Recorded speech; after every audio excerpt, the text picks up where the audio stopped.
దీనిని బట్టి మన నాయకులు తెలుసుకోవాలి. ఇంకొక విషయం అంటే ఇది గత 5 ఏళ్లలోనే కాదు, ఈ మధ్య కాలంలో బాలకృష్ణ గారు కూడా వాడు అని అన్నారు అని చెప్పేసేసి అందరూ గోల చేశారు వాడు అన్నందుకే. అది ఫ్రెండ్షిప్లో అన్నారు ఏదన్నారు, ఇది ఒక అంశం. మళ్ళీ నేను దీనికి సంబంధించి నేను మళ్ళీ మాట్లాడతా. కానీ అంటే అది కూడా రాకూడదు నిజానికి. అంత గౌరవంగా అంత హుందాగా నిర్వహించగలిగినప్పుడు మాట్లాడుకున్నప్పుడు నిజంగా అసెంబ్లీ పట్ల ఆసక్తి వస్తుంది. ఇంకా అపోజిషన్ పార్టీ కూడా ఉన్నప్పుడు ఆ ఇంట్రెస్ట్ ఇంకా పెరుగుతుంది. ఒక రకంగా మంచి రసవత్తరంగా ఉంటుందన్నమాట. ఇద్దరు మాటలు. ఇప్పుడు ఆ పరిస్థితే లేకుండా అయిపోయింది.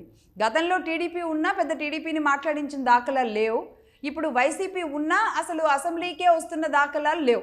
అంటే ఆంధ్రప్రదేశ్ పరిస్థితులు ఎలా ఉంటాయంటే గత చరిత్రలో జరగనివి, రేపు జరుగుతాయో లేదో తెలియనివన్నీ కూడా ప్రెజెంట్ ఆంధ్రప్రదేశ్లోని నాయకుల వ్యవహార శైలిలో జరుగుతూ ఉంటాయి.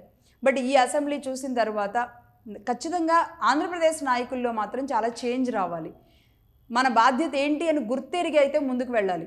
అది అసెంబ్లీకి వెళ్ళడం కానీ, వెళ్ళిన తర్వాత నోటిని అదుపులో పెట్టుకోవడం కానీ, ప్రజా సమస్యల మీద మాట్లాడడం కానీ, మీరు చెలోక్తులు విసురుతారా, సరదాగా మాట్లాడతారా, లేదా దూషించడానికి ఇంకేదైనా పదాలు వెతుక్కుంటారా, whatever it is, assembly జరగాలి. ఎందుకంటే ప్రజా డబ్బులతో, ప్రజలు చెల్లించే ట్యాక్స్లతో మీకు ప్రతిరోజు మీరు అక్కడి వరకు అసెంబ్లీకి వెళ్ళి ఆ కార్యక్రమాల్లో పాల్గొని మీరు అక్కడ తిని రిలాక్స్ అయ్యి వచ్చినందుకు ప్రతి రూపాయి కూడా ఈరోజు ప్రజలదే.